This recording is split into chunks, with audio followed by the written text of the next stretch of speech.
My name is David Patterson, and I have two loves in life. The first one is filmmaking, and the second one, it's a little different.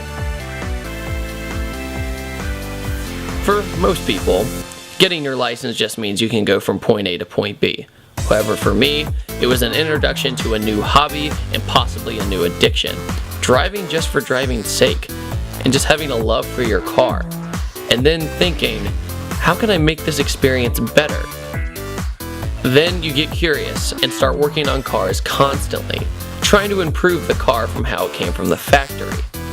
So what drives this addiction, and can it go a little too far? Let me explain.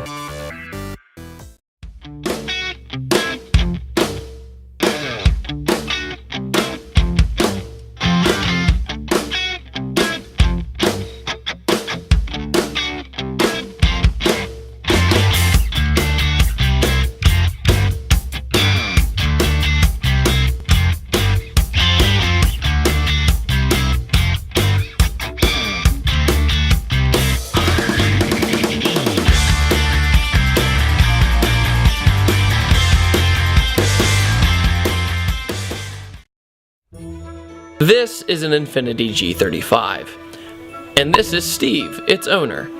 Now Steve has been a very good friend of mine since I met him at a local car meet. However, Steve is probably the best example of what can happen if you get a little too obsessed. My addiction really took place when I moved down here from Michigan, and I got a 1996 Eclipse. It's the first car that I really myself sank money into, had no one to help me make it. Started doing exhaust work and tampering with the engine a little bit. Did some cams to it. Had to replace a couple parts inside the engine to get it running right. After that, it was, friends. Started meeting up with friends. Started going out, enjoying the nightlife with cars. And it basically led to meeting up, going out, and street racing. I was street racing a Honda Civic one night and got pulled over and went to court, went to jail. Was in jail for an extended period of time. So wait, Steve went to jail for this hobby. To jail. So you'd think he'd learn his lesson, right? To this day, I still street race. I don't look back at it. Yeah, I went to jail, but it's whatever. The thrill is still there. Well, guess not. Meanwhile, I decided to take a road trip to Powhatan, Virginia.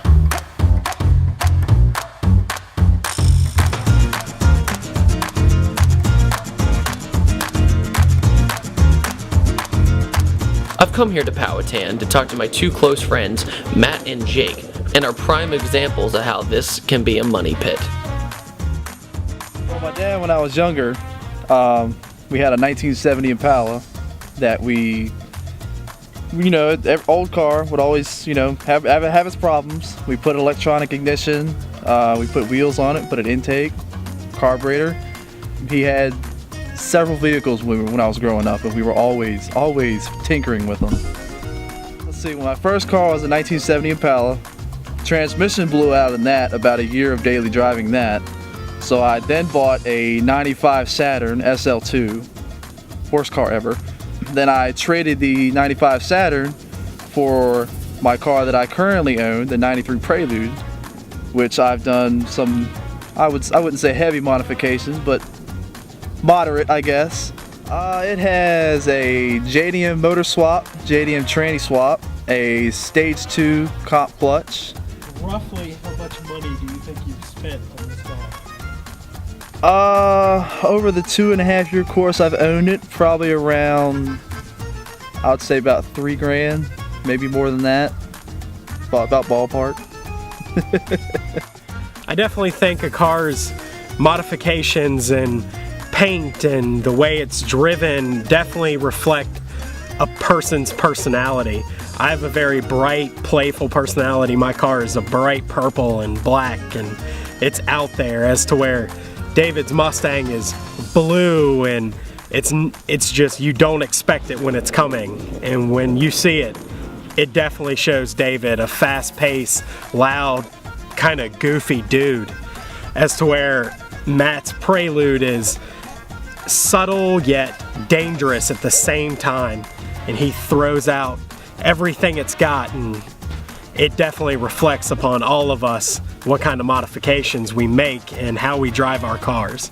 Man, I have an easy $10,000 just under the hood and other body modifications and suspension modifications to that car. It's kind of sad. It's a lot of money and it's a very expensive hobby. That it is. You're recording even on the road. Shut up! Knowing how much of a money pit this hobby can really be, I decided to travel back to Yorktown, Virginia to talk to Steve about how much he has spent. Since I've gotten the G35, I've put a decent amount of money into it. I've got cold air intake, plenum spacer, I've got a set of rims, full exhaust. I've actually had the engine replaced. Taillights are aftermarket. I've got a $600 system and a couple more odds and ends inside the car. I put my 40 hours in a week. I mean, I go to work Sunday night through Friday morning. I get off Friday morning, I just want to have fun. I go out with my friends. You go out to the bar, to the club, go hang out with your friends at their house, watch movies and whatnot. Me, my friends, we go out, we street race. We go to car meets, we do whatever we have to do to have fun. As long as it revolves around cars, we're out having fun.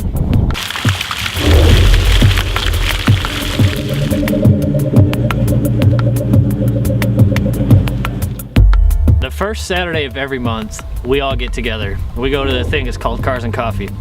They're all over Virginia. Newport News, Virginia Beach, Suffolk, Chesapeake, they're all over. But the first Saturday of every month, we all meet up and we go to the Virginia Beach Cars and Coffee. There's a bunch of exotic cars there, and it's just a bunch of car enthusiasts out in the morning having fun. Will, What? what's so great about Cars and Coffee? The coffee? You get people who own shops who come out there looking for customers to potential customers, and then you get car groups that come out there who have never associated with other car groups, and little do they know they get along with everybody and the groups become bigger and you get more friends. You have a bigger bonding experience. Melon, what do you think about Cars and Coffee? Oh, it's fantastic. It was absolutely It's a serious question. What do you think? Is it? I love it. The bond that I have with my friends is unlike anything other. We're not friends, we're brothers. The group of people that we have, we've come together through cars. If it wasn't for cars, we wouldn't have the friendship that we have.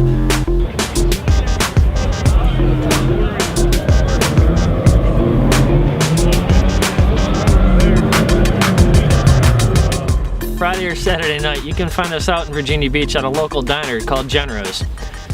It's where a bunch of cars come meet up. Or, like I said, it's a diner. You can go in, you can have some food, and have fun. They really don't care what you do, just as long as you're within legal limits of what you do. Genro's is always something to look forward to. You have great cars, and you have great people. However, it is after the meet is where the fun really begins.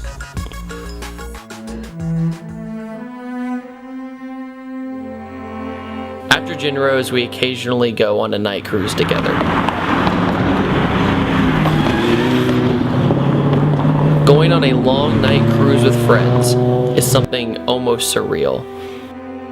You all have the same love, and you can bond together, but at the same time, be solitary.